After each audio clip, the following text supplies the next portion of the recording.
Hey, Lance Egan here from Fly Fish Food. Earlier we showed you the Bionic Hopper in tan. It's also available in pink, in yellow, and purple. Today we're tying the purple one. Check it out.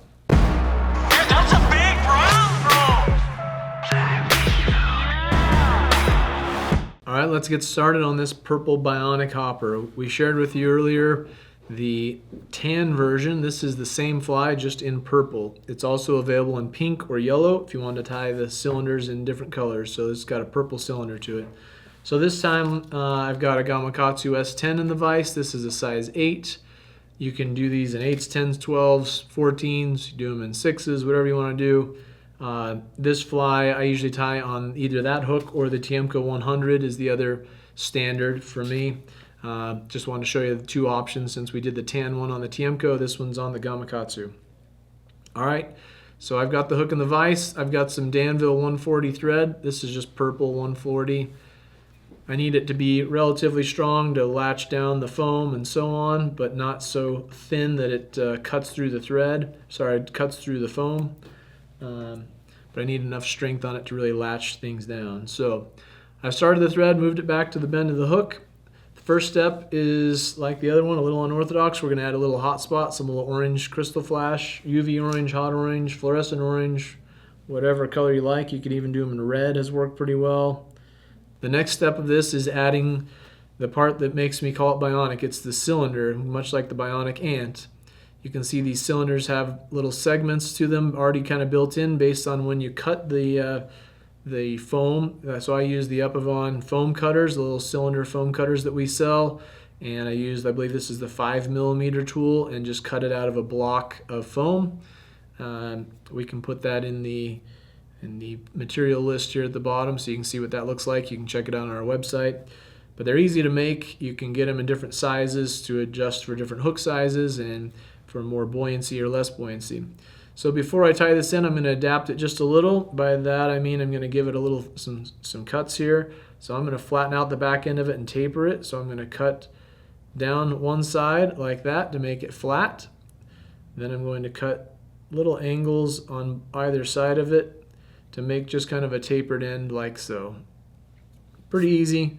Just some quick cuts with your scissors. Doesn't have to be perfect. Just tapering that body up a bit. Now I'm going to tie this body in right where my thread is hanging here. Not at the very back, but up a little ways right here where my thread is.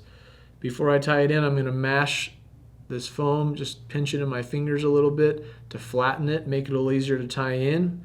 I want to try and tie that flat side down. So I'm going to try and line it up and kind of press it into where I want it to be on the hook. Then pull down on the thread to try and lock it in place with some tension. This thread is pretty strong, so I can lash it in pretty well. Put some wraps over the foam and then some just over the shank to hold that tension. That should keep it from moving around too terribly much. If I really force it, I pull really hard, I can move it around, but it should stay pretty well seated now. Next up, I need to widen that segment just a little bit because I still need to tie in some legs and a little bit of wing and some foam.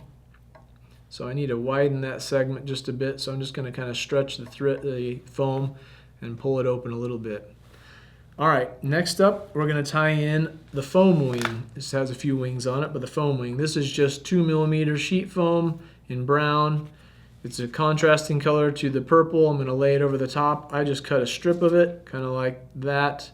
And then from the strip, I just took my scissors and cut down each side, one on that side, one on this side to make it angled, to taper it out a little bit. And I want to make this just a little bit longer than the purple. So this is going to kind of show on all sides of the purple, just like a wing would. I like that contrast of the brown over the purple, or the brown over the tan, or the brown over the yellow, or brown over the pink, as the case may be with each color fly. So I'm just going to kind of mold it around with my fingers, capture the foam with the thread, try and lock it into that same segment. Keep that segment nice and open by wrapping through it. It's okay if we build up a little bit of bulk with the thread. Looks something like that, so that our wing is now positioned right over the top of the cylinder foam, kind of covering the foam up like that. Just tapered a bit. Looking good. All right, now we're going to add our visible wing. This is just trigger point in white. You could use any sort of poly yarn This is just for us to see, so this part's pretty easy. We're just going to take a little bit of this trigger point that I already have prepared, and I'm just going to capture a little bit of it with my thread, walk it right into the center of this like so.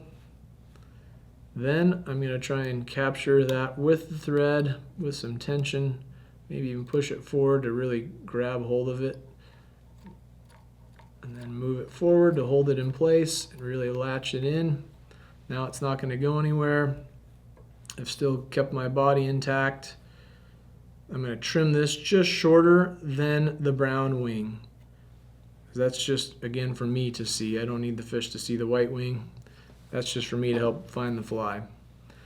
All right, we've got that wing tied in. Now we're going to get to some of the good stuff, the legs. The legs, as I mentioned on the tan version of this, if you watched that video already, you know that I'm a big fan of long, wiggly legs. As I tested this fly, my friend the fish hawk and I, we found that and over several years of floats chasing fish with hoppers, that the long legs were a very important part of this fly's effectiveness. So these are just Sexy Floss, the barred Sexy Floss from MFC. You could use centipede legs, you could use the hairline barred rubber legs, you could even just use Spanflex or something like that and bar it yourself. The key here, I think, is the length of them. I want them to be wiggly and I want them to be long. So I'm going to tie this leg on my side first. Just capture it with the thread, wrap it in place here, get it positioned right so that it's laying right alongside of the fly. And then the more tension I put with the thread, you'll see if I put a lot of tension here, I can make that leg stand out, or less tension will make it lay back. I want it to lay back a bit. I do want it to stand out a little, but I don't want it to stand way out. Then once I have it in place, I can add a bit of tension, kind of holding that amount of flare, if that makes sense. I want it to stand away from the fly, but I don't want it at 90 degrees from the fly. I'm going to do the same thing with the leg on the far side. Same thing applies here. Same amount of tension. I need to center it a little bit. There we go.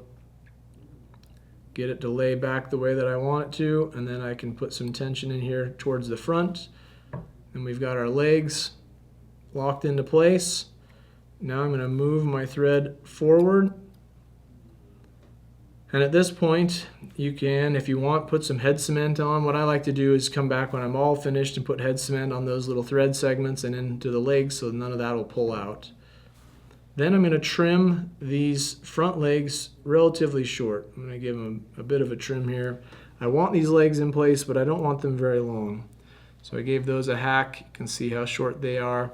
This side here is shorter, so I'm going to probably shorten this one just a tiny bit to try and even them out. That looks a little closer. They don't have to be exact, just close. Okay, now we're going to tie in this cylinder foam right where my thread is now. I need to leave some room at that eye. I don't want to crowd the eye. So I'm going to try and flatten that out a little bit, try and capture it right on top of the hook so I don't mangle it and move it around too much. Put some tension on there to really hold it in place. It's going to want to walk towards the camera. So I'm going to try and force it my way with each wrap.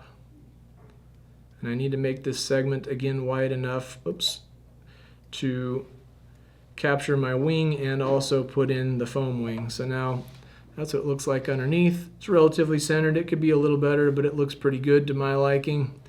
That's going to fish great. Now I'm going to pull this foam piece over the back. I'm going to pull these legs out of the way.